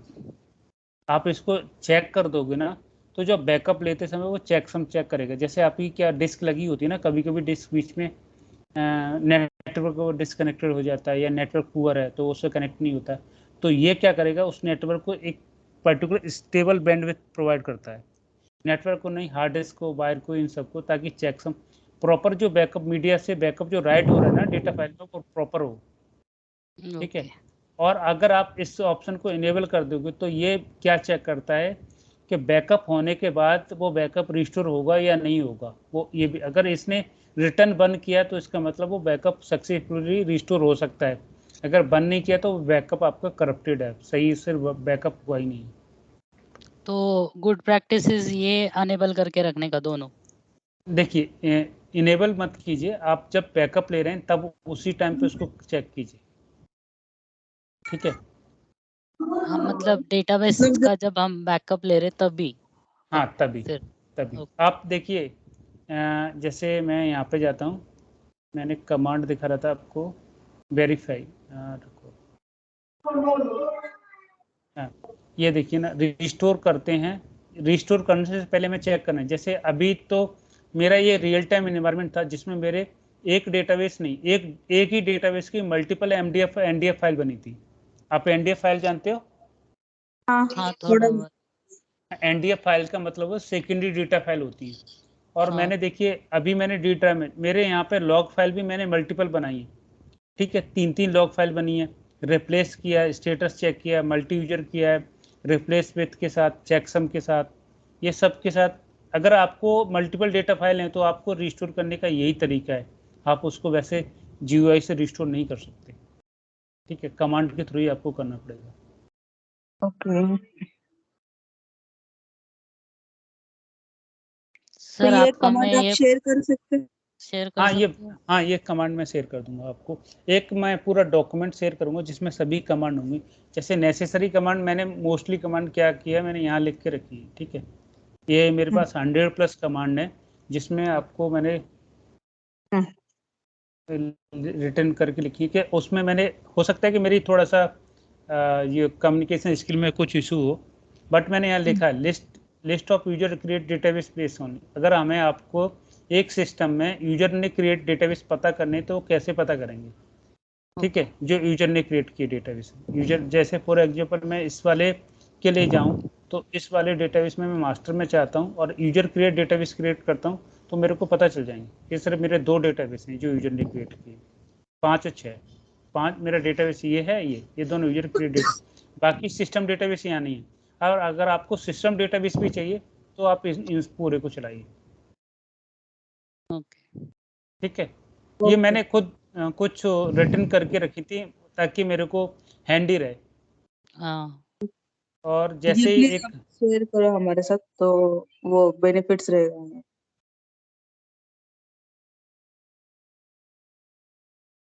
वेरीफाई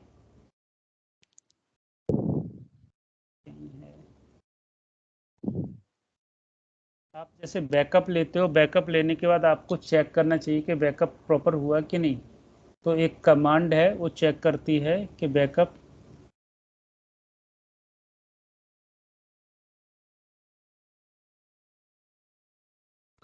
मैं आपको इसी में लिखी है, आपको मैं शेयर कर दूंगा पूरा, हाँ ठीक है सर। ठीक है। और सेकंड थिंग में क्या था, हाँ अब मैं आपको बताता रिमोट कनेक्शन के मेमोरी कॉन्फ़िगरेशन मैंने आपको बता दिया, और ये डेटा फाइल लॉग फाइल का पाथ स्टार्टअप पैरामीटर बता दिया। आपको बताता हूँ रिमोट कनेक्शन कैसे इनेबल करते हैं, ठीक है। रिमोट कनेक्शन और पोर्ट, जो पोर्ट होते हैं ना एसक्यूएल सर्वर के, डिफॉल्ट एसक्यूएल सर्वर का पोर्ट क्या होता है, आप लोग बताइए। 1433 यूडीपी पोर्ट 1434 यस, कौन सा पोर्ट? कौन सा port? UDP port SQL server का एक यूडीपी पोर्ट हो, ओके, वो वो किसके लिए 1434 रहता है? यूडीपी अच्छा, कनेक्शन के लिए, टीसीपी कनेक्शन के लिए 1433, तो जैसे यूडीपी एक नेटवर्क होता है उसके लिए कनेक्शन के लिए होता है। और डेडिकेट एडमिन कनेक्शन, जब आप डेडिकेट एडमिन कनेक्शन बनाते हो तो यूडीपी के पोर्ट के थ्रू ही बनता है। डेक जिसको बोलते हैं डेक कनेक्शन, ओके 1434 के लिए होता है, ठीक है। वो किस लिए यूज करते हैं हम लोग वो यूडीपी? मैं देखिए क्या होता है कि जैसे मेरा मास्टर डेटाबेस करप्ट हो गया, मेरे पास कोई ऑप्शन नहीं है कि मेरा सर्वर स्टार्ट नहीं हो रहा, तो उस केस में सिर्फ हमारा सर्वर सिर्फ डेक कनेक्शन के थ्रू कनेक्ट हो सकता है। ओके, और ये या हमें इंस्टॉलेशन के दूसरा टाइम सिनेरियो में इनेबल करना है क्या डैक कनेक्शन? हाँ डेक कनेक्शन इनेबल करना पड़ता है। कब सर? इंस्टॉलेशन के टाइम? इंस्टॉलेशन के टाइम नहीं, जैसे मास्टर पैरामीटर जो मैंने बताया था स्टार्टअप पैरामीटर, वो हाँ, डेक हाँ। कनेक्शन के लिए वो भी यूज होता है, जो -m रखते हैं ना वो डेक कनेक्शन के लिए भी यूज होता है, ठीक है। ओके। अच्छा अच्छा, मैं आपको बताऊंगा कैसे डेक करते हैं यूज, डेक को मैं बाद में बताऊंगा क्योंकि मैं थोड़ा सा इस टॉपिक को फिनिश करना है ना आज। हाँ सर, पहले ये टॉपिक फिनिश कीजिए फिर बाद या में रिमोट कनेक्शन कैसे करते हैं, कॉन्फ़िगरेशन नेटवर्क प्रोटोकॉल कैसे करते हैं, ये 2 चीज़ें बताते हैं। सबसे पहले मैं यहाँ गया, राइट, जैसे मुझे अपने इस इंस्टेंस में सर्वर 1 पे रिमोट कनेक्शन इनेबल करना है तो प्रॉपर्टी में जाइए आप इसको, ठीक है, और यहाँ पे जाइए एडवांस में और डेटाबेस सेटिंग कनेक्शन, ये देखिए कनेक्शन में आएगा तो अलाउ रिमोट कनेक्शन मैंने इनेबल किया है, ठीक है।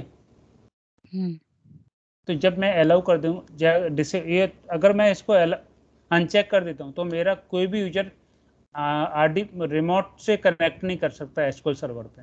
रिमोट इन द सेंस ये मेरा भी लोकल सिस्टम, मैं अगर इसका एक स्टैटिक आईपी दे दूं और स्टैटिक आईपी के थ्रू मैं कनेक्ट करना चाहूँ तो कनेक्ट नहीं कर सकता। ओके। इस पर्टिकुलर सर्वर को, इस पर्टिकुलर सर्वर के एसक्यूएल सर्वर को। ओके देखिए मैं आपको यहाँ पे थोड़ा समझाने की कोशिश करता हूँ। जैसे ये मेरे 2 सर्वर हैं, स्टार्ट करता हूँ और मैं मेरा सर्वर अगर 1 स्टार्ट है, यस स्टार्ट है, कंट्रोल डिलीट ADMI एडमिन 1 2 3 4 5।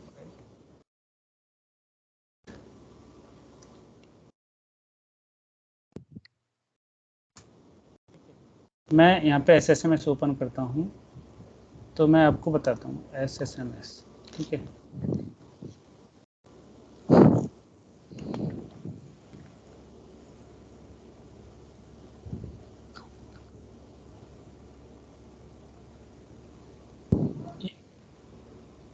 ये देखिए मेरे यहाँ पे आईपी डले ना, ये देखिए मेरे सर्वर के आईपी डलेंगे, ठीक है। सर्वर के आईपी क्यों डले? क्योंकि मैं इनको इस पोर्ट पे कनेक्ट कर रहा हूँ। मैं एसक्यूएल सर्वर का डिफॉल्ट पोर्ट 1433 होता है, बट मैंने अपने सर्वर को सिक्योर करने के लिए मैंने खुद से एक पोर्ट डिफाइन कर दिया, उस पोर्ट पे मैंने कनेक्शन दिया है और मैंने इसको अलाउ कर दिया। कैसे अलाउ किया है? अगर मैं किसी सर्वर पे और पे कनेक्ट करूँ, राइट क्लिक करके अगर मैं इसको यहाँ पे कनेक्ट कर लेता हूँ, ठीक है। सपोज फॉर एग्जांपल मैं इसको सर्वर 1 को ऐसे अकाउंट से, या जो मेरा एसक्यूएल सर्वर का जो मेरा अकाउंट है ऐसे से कनेक्ट कर लेता हूँ, ADMI एडमिन 1 2 3 4 5 लोकली मैं कनेक्ट कर रहा हूँ, या किसी चेक करना पड़ेगा पासवर्ड क्या है AM एडमिन का, 104 102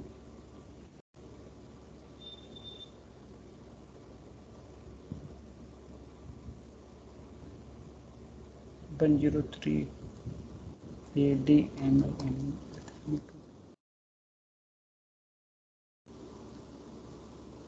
ये देखिए ये मेरा सर्वर, इस सर्वर डिफरेंट है, ये मेरा दूसरा सर्वर है 103।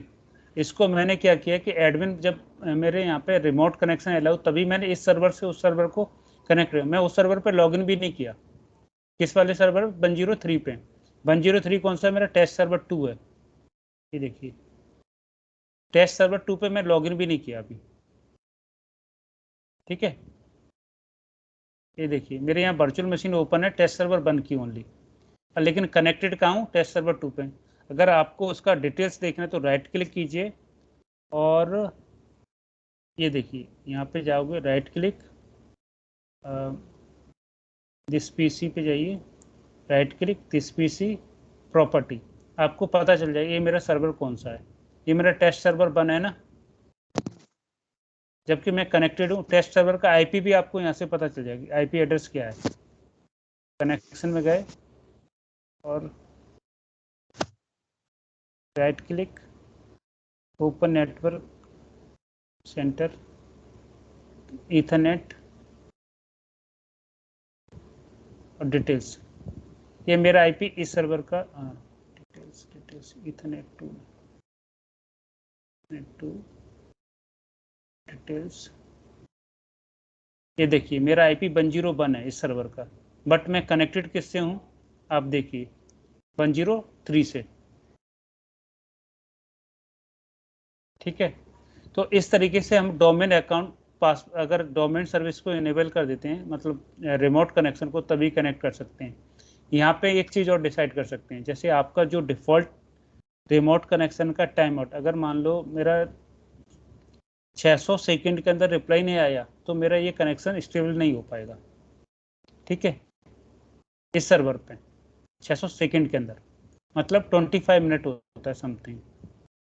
और आप यहाँ से क्या कर सकते हैं, जैसे कितने यूजर एक बार में एसक्यूएल सर्वर पे कनेक्ट, डिफॉल्ट 0 का मतलब होता है अनलिमिटेड। अगर मैं यहाँ पे 2 कर दूं तो एक बार ये ओनली मेरे सर्वर पे 2 यूजर एक बार में कनेक्ट कर सकते हैं मैक्सिमम, उससे ज़्यादा नहीं कर सकते एसक्यूएल सर्वर में,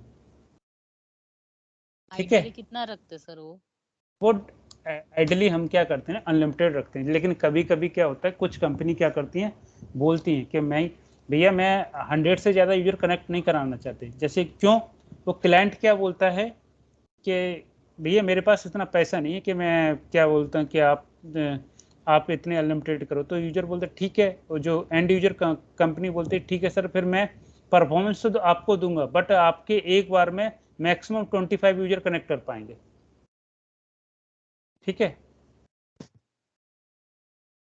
कंपनी पैसे जो क्लाइंट होता है वो इतना पैसा नहीं देता, लेकिन उसको परफॉर्मेंस भी चाहिए, तो हम उसको बोलते हैं ठीक है सर, हम आपको परफॉर्मेंस दे देंगे। तो लेकिन लिमिटेशन ये रहेगा ना, अगर इसको अनलिमिटेड कर दें तो उसके लिए मुझे रैम ज़्यादा चाहिए, मुझे सीपीयू ज़्यादा चाहिए, मुझे प्रोसेसिंग बहुत अच्छी चाहिए, ठीक है, नेट बैंडविड्थ अच्छी चाहिए मेरे को। अगर अनलिमिटेड का मतलब आप कितने भी यूजर कनेक्ट कर सकते हो। ठीक है, तो जनरली इसको डिफॉल्ट 0 रखते हैं, बट आप चाहो तो इसको रेस्ट्रिक्ट कर दे, जैसे 10 यूजर कर दो तो 10 यूजर ही कनेक्ट कर पाएंगे इस इंस्टेंस में। अगर मैंने 5 कर दिया तो 5, अगर 1 कर दिया तो 1 यूजर ही कनेक्ट कर पाएगा एक बार में।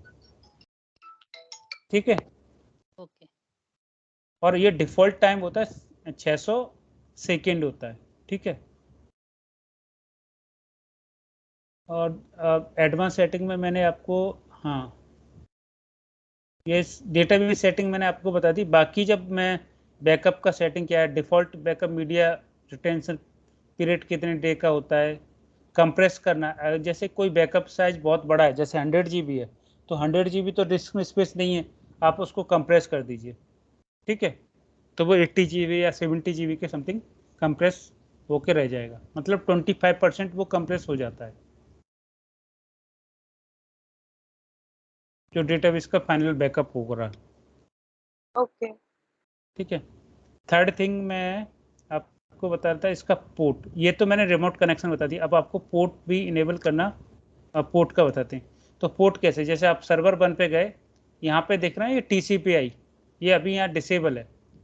ठीक है, तो आप इसको क्या कीजिए, इनेबल कीजिए। ठीक है, जब इनेबल करोगे तो आपको यहाँ पे पोर्ट दिखाएगा एक, देखिए IP एड्रेस में जाओगे तो मेरे लोकल सिस्टम का जो IP एड्रेस है ये दिखा रहा है।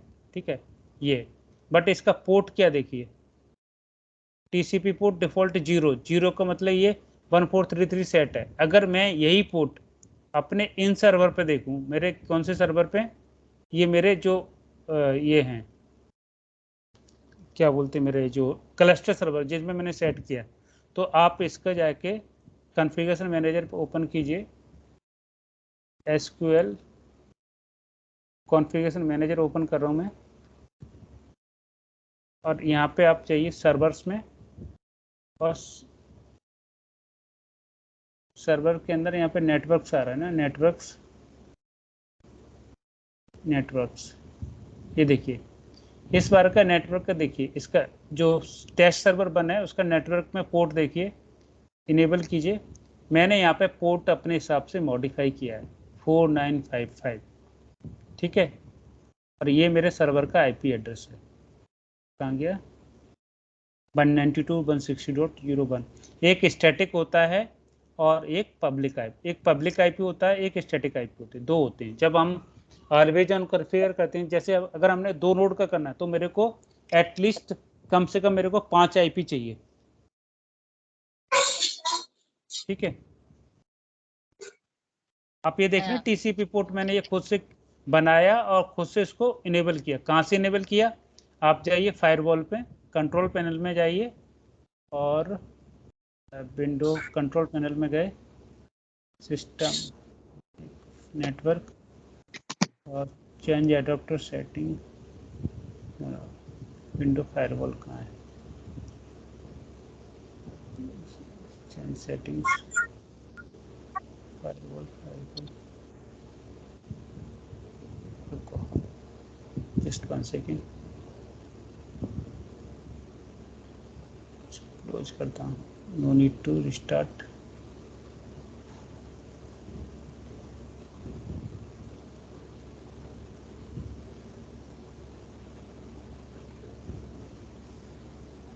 कंट्रोल पैनल, सर ये IP हम यूजुअली क्लस्टर के लिए चेंज करते क्या ज़्यादा? हाँ, क्लस्टर के लिए चेंज करते हैं। जब आप क्लस्टर सेटअप करते हैं तब आपको वो करना पड़ता है। अब कंट्रोल पैनल में जाएंगे और यहाँ पे आपको सिस्टम एंड सिक्योरिटी, क्या पार्डन? क्लस्टर वाला टॉपिक लेने वाले हो ना? हाँ वो है ना, विंडो फायर जब हम ऑलवेज ऑन करेंगे तो उससे पहले मैं आपको 2 नोड का क्लस्टर सेटअप करके plus domain control active directory installation करना, फिर उस डोमेन में दोनों सर्वर को ऐड करना, फिर एक दूसरे से आईपी पिंग करना और फायरवॉल पोर्ट ओपन करना, फायरवॉल डिसेबल करना, वो सब सिखाएंगे। मैं अभी आपको यहाँ पे बता देता हूँ। जैसे ये फायरवॉल पोर्ट में गए और यहाँ पे एडवांस सेटिंग में गए तो यहाँ पे ये आता है ना, यहाँ से मैंने फायरवॉल का पोर्ट जनरेट किया था, इनबाउंड और आउटबाउंड पोर्ट तो मैंने इनेबल किए हैं 449, ठीक है। और कैसे इनेबल करते हैं, यहाँ पे न्यू पे जाइए और यहाँ पे आप पोर्ट सिलेक्ट की, यहाँ पे क्लिक कीजिए टीसीपी और यूडीपीआई। जैसे आप यहाँ पे नेक्स्ट करोगे तो आप इसमें पोर्ट नंबर पूछेगा, टीसीपीआई डालना है यूडीपीआई, तो मैंने अपने हिसाब से 4954 पोर्ट डाला था जो मैंने अभी आपको बताया था इस सर्वर पे। क्यों डाला था? ताकि हर किसी को 1433 पता रहता है, वो अनसिक्योर होता है। किसी बंदे को मेरा आईपी एड्रेस और पोर्ट पता चल गया तो वो ट्राई कर सकता है हैकर लॉगिन करने के लिए मेरे सर्वर पे। ओके। तो इसलिए मैं क्या करता हूँ, जनरली हम कस्टमाइज सेटिंग करते हैं और माइक्रोसॉफ्ट हमेशा रिकमेंड करता है आप एक काम कीजिए, जब आपका सर्वर बहुत क्रिटिकल हो तो आप हमेशा पोर्ट अपने खुद से डिफाइन कीजिए ना। ओके। ठीक है, तो हाँ मोस्टली लोग नहीं करते। मैं आप फ्रेंकली आप किसी भी इंडस्ट्री में पूछिए, आप अपने यहाँ भी चेक कर लीजिए, कोई पोर्ट डिफाइन नहीं करता, कोई पोर्ट डिफाइन नहीं करता क्योंकि उनको हेडेक लगती है। तो पोर्ट डिफाइन करेंगे, पोर्ट ओपन कराना पड़ेगा, इनबाउंड भी कराना पड़ेगा, आउटबाउंड भी कराना पड़ेगा और सिक्योर नेटवर्क से होना पड़ेगा, ऑथेंटिकेशन लेना पड़ेगा। ये थोड़ी सी हेडेक होती है, बट कुछ टाइम के लिए हेडेक होती है, लेकिन बाद में बहुत बेनिफिशियल होती है। कोई सर्वर हैक नहीं कर सकता आपका। ओके। ठीक है, आइडियली मैंने जो सेटिंग की है ना वो अपने सर्वर पे जो लोकल पीसी पे की है, वो भी as it is just like server की है मैंने।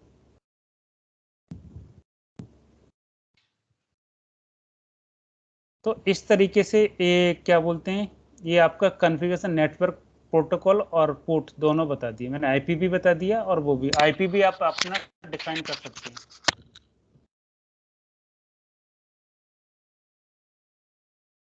ठीक है, और कुछ तो है नहीं इस टॉपिक में।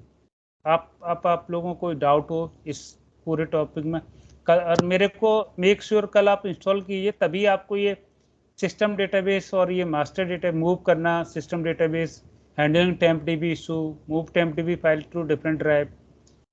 जैसे अभी ये 2 पार्ट में हो सकता है, मैं कल इसको एक जल्दी थोड़ा सा करूं, ट्राई करूं सिस्टम डिफाइंड डेटाबेस और इसको। अब तो आप लोग पिकअप कर लो, थोड़ा सा सही रहेगा ना। हाँ, और सर आपको पेमेंट मैं आपको गूगल पे हाई डालती हूँ, हाँ, फिर मैं एक काम खाली करता हूँ, रिप्लाई। या तो आप मेरा गूगल पे कर दीजिए या फिर मैं आपको अपनी यूपीआई आईडी देता हूँ। ठीक है, हाँ, वो बेस्ट है। आपका नंबर तो है, आपका मिला मेरे नहीं को गूगल पे मेरा पे। मोबाइल गूगल पे मेरा नंबर मिल गया होगा, आप हाँ। यूपीआई आईडी में देता हूँ तो मेरे डायरेक्ट अकाउंट में आ जाएगा, या फिर मैं आपको दूसरे अकाउंट को दूँ, क्योंकि ये मेरा अकाउंट है ना, उसमें टैक्सिंग में वैसे भी मेरा टैक्स बहुत जाता है। ओके, ठीक है, चलिए। वो आप दे दीजिए कौन से केस पे करना है, हम वहाँ ठीक पे है, कर ठीक, देंगे। मैं आपको शेयर करता हूँ। ठीक है, हाँ, चलिए। फोन पे भी है क्या?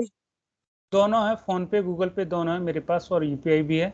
ठीक है, और देखिए जो मैं आपको एक बता रहा था, ये रिबिल्ड करना, recovery database from suspected mode, practically कोई नहीं बताता। और टीडी जो मैंने हाईलाइटेड किया, आप पूछ लीजिए रियल टाइम में, अगर आपको कोई टीडी इम्प्लीमेंटेशन करके, बहुत रियल लोग करते हैं, नहीं करते ही नहीं हाँ इम्प्लीमेंट। सर, नहीं रहता ये पोर्शन में टीडी वगैरह।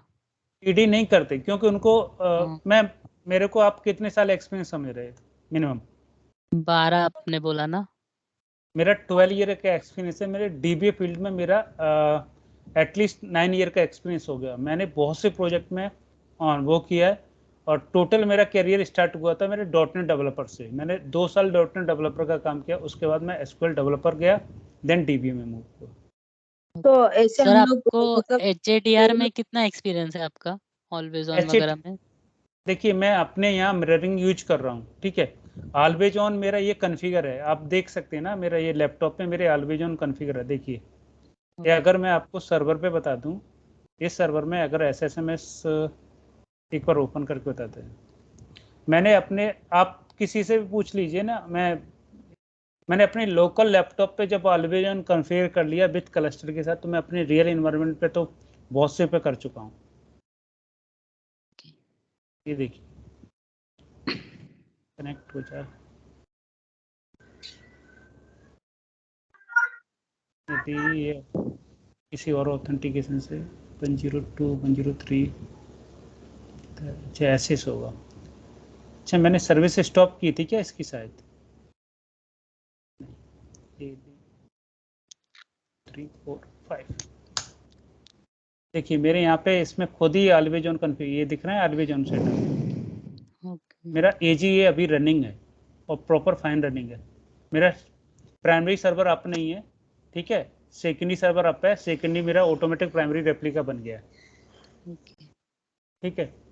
ऑलवेज ऑन मैंने सेटअप करके रखा है अपने यहाँ। मैंने और भी TCS में मैं और भी प्रोजेक्ट में ऑलवेज ऑन सेटअप करा के रखा हूँ।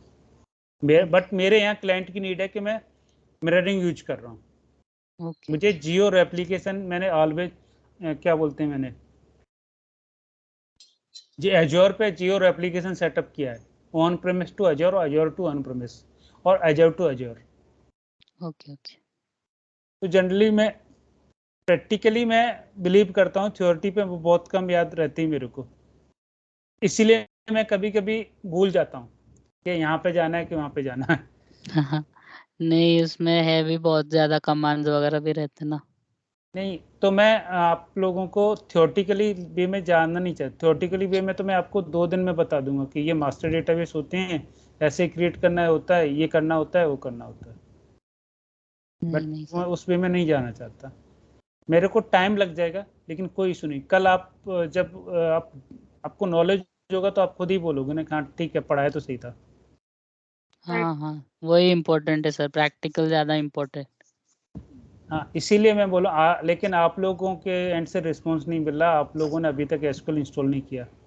नहीं सर, वो लैपटॉप का इशू भी था ना, आज हम लोग कर ही हाँ रहे। मेरा हो गया आज, मैं SSMS इंस्टॉल कर दूंगी आज। आप किसी को पूछ लिए कि स्नैपशॉट डेटाबेस किसी ने क्रिएट किया, आप अपने टीम में DB होंगे ना आपके यहाँ, कि सर स्नैपशॉट डेटाबेस क्या होता है, मुझे क्रिएट करना है, क्यों करते हैं, पूछना आपको किसी से रियल टाइम। फिर उसके बाद मैं आपको इसका बेनिफिट बताऊंगा और ड्रॉबैक भी बताऊंगा। ओके ओके ठीक है, ओके। ये कल मॉड्यूल पढ़ाऊंगा अच्छा, ना। हम लोग ना अभी अपग्रेडेशन एक्टिविटी था हमारा, तो VM हाँ के लिए ना वर्चुअल मशीन अगर अपग्रेड कर रहे हैं तो उसके लिए हम लोग स्नैपशॉट लेते हैं, तो इसका यूज उसी में नहीं, होता है क्या? वो वो अलग? स्नैपशॉट अलग है, वो अलग है। अच्छा वो तो VM अच्छा। का स्नैपशॉट ले रहे हो आप। नहीं, पर वो पूरे सर्वर का ही रहेगा ना स्नैपशॉट मतलब? नहीं नहीं, मैं डेटाबेस स्नैपशॉट की बात मैंने लिखा ना, डेटाबेस स्नैपशॉट। अच्छा, वो अलग है। वो अलग रहता है, ये अलग रहता हाँ, है। और अभी मैंने आपको कंटेंट DB के बारे में यहाँ नहीं मेंशन नहीं किया। कंटेंट DB भी एक बहुत अच्छा फीचर है, ठीक है। अब इतनी कम मतलब टाइम ड्यूरेशन भी होता है ना, तो उसमें एक हाँ करना भी होता है ना। और फिर मेरा नेक्स्ट मंडे से ऑफिस ओपन हो रहे हैं, तो फिर मुझे मॉर्निंग ऑफिस जाना पड़ेगा। तो आप ओके कितने बजे लोगे मॉर्निंग का अगर बैच रहता है तो? मॉर्निंग का तो वो मैं एज यूजल 7:30 कर लूँगा फिर, क्योंकि 7:30 से 8:30 तक मेरा वो बैच ख़त्म करके 9:30 के समथिंग में ऑफिस निकल जाया करूँगा। फिर इवनिंग में मैं, और इवनिंग का? इवनिंग तो एज यूजल रहेगा 8:30, कोई इशू नहीं है, क्योंकि मैं तो 6 बजे मेरी ऑफिस बंद हो जाती है TCS। अच्छा। ओके। और वैसे भी मैं लैपटॉप कैरी तो करूँगा नहीं, जब ऑफिस बुला रहे हैं तो मैं बोल दूँगा लैपटॉप तो मैं उसमें ड्रॉल में सबमिट करके आया करूँगा।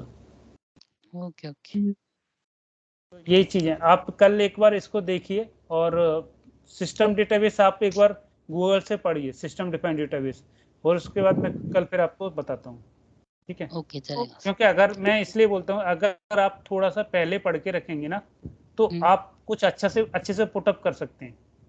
राइट। ओके इसीलिए मैं बोलता हूँ कि सिलेबस इसलिए शेयर किया है, आप थोड़ा सा 1-2 चीजें पढ़ लीजिए, ठीक ठीक है। है ठीक है चलो। ठीक अगर ठीक हो है। सकता है कि मैं उस टाइम पे आपका आंसर ना दे पाऊँ, मैं ये नहीं बोलता कि मेरे को बहुत कुछ आता है, मैं सीधा बोलता हूँ मेरे को बहुत ना के बराबर आता है एसक्यूएल सर्वर में। क्यों आता है कि भैया मैं सीखूंगा तो सही रहूंगा। जिस दिन सीखना बंद कर दिया उस दिन मेरे को ईगो आ जाएगा, तो वो नहीं चाहता मैं। Right sir. राइट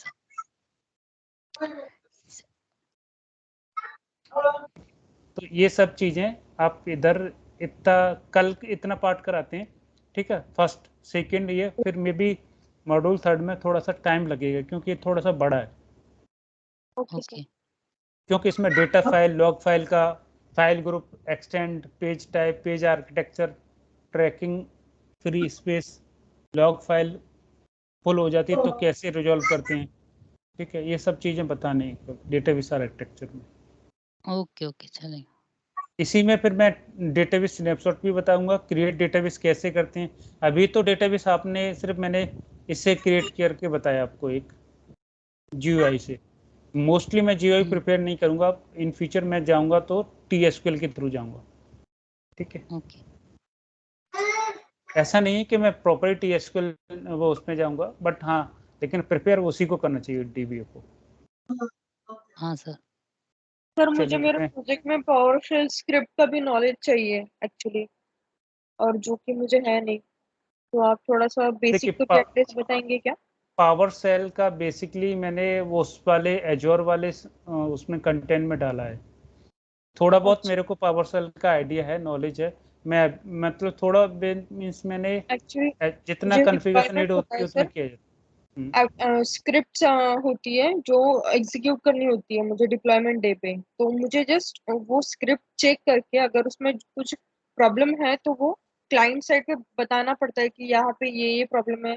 अगर क्रिएट टेबल का रहा तो प्राइमरी की है नहीं है, ये सारी चीजें मुझे चेक करनी होती है। तो अभी मैं सीनियर के साथ कर रही हूँ, बट मैं उनको इतना क्लियरली नहीं पूछ सकती हूँ ना, तो मुझे एटलीस्ट उतना नॉलेज चाहिए कि मैं बेसिक तो भी चीजें मैं चेक करके अगर उस स्क्रिप्ट में कुछ प्रॉब्लम है तो मैं किसी को इन्फॉर्म कर सकूँ तो कि फिर एक काम कर सकता हूँ, पावर सेल का सेशन इस वाले के बाद रखता हूँ मैं, क्या बोलते हैं, इसमें फिर मैं बाद में ऐड कर पाऊंगा, या फिर मैं एजोर का जो सेशन लूंगा उसमें कर पाऊंगा, ठीक सर है। मुझे ठीक है, देखते हैं वैसे सर। हाँ क्योंकि वैसे इन लोगों को नहीं है इतना रिक्वायर्ड, तो फिर इन लोग का टाइम भी ये हो जाएगा, मतलब टाइम तो, लेकिन पावर सेल काफी अच्छा फीचर है। वो क्या एक्चुअली मैनेजमेंट के लिए होता है सबसे अच्छा।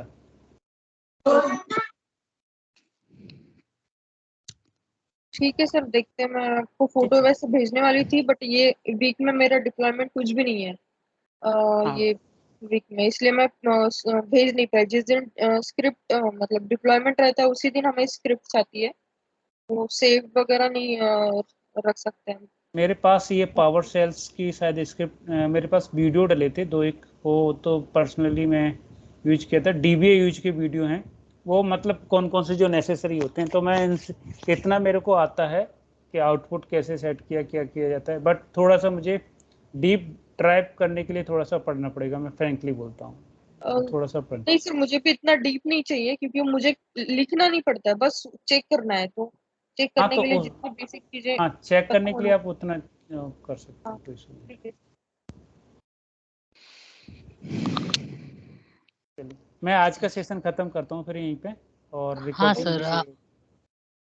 आपका यूपीआई आईडी शेयर कर दीजिए खाली सर। हाँ मैं यूपीआईडी शेयर करता हूँ आपको, और हाँ ठीक है। ठीक है चले। Thank you. It's okay, thank you sir. It's okay. Thank you. हाँ थैंक यू। आप लोग कल तक इंस्टॉल कर लीजिए एसक्यूएल सर्वर, तो वेल एंड गुड रहेगा। आपको प्रैक्टिस नहीं करोगे तो आपको कोई नहीं सिखा सकता, फ्रेंकली स्पीकिंग। नहीं सर, अभी अभी हम लोग इंस्टॉल कर रहे हैं सर, कल तक हो जाएगा। यस सर, आप हो जाएगा। चलिए, ओके, इट्स ओके, ठीक है या बाय। बाय।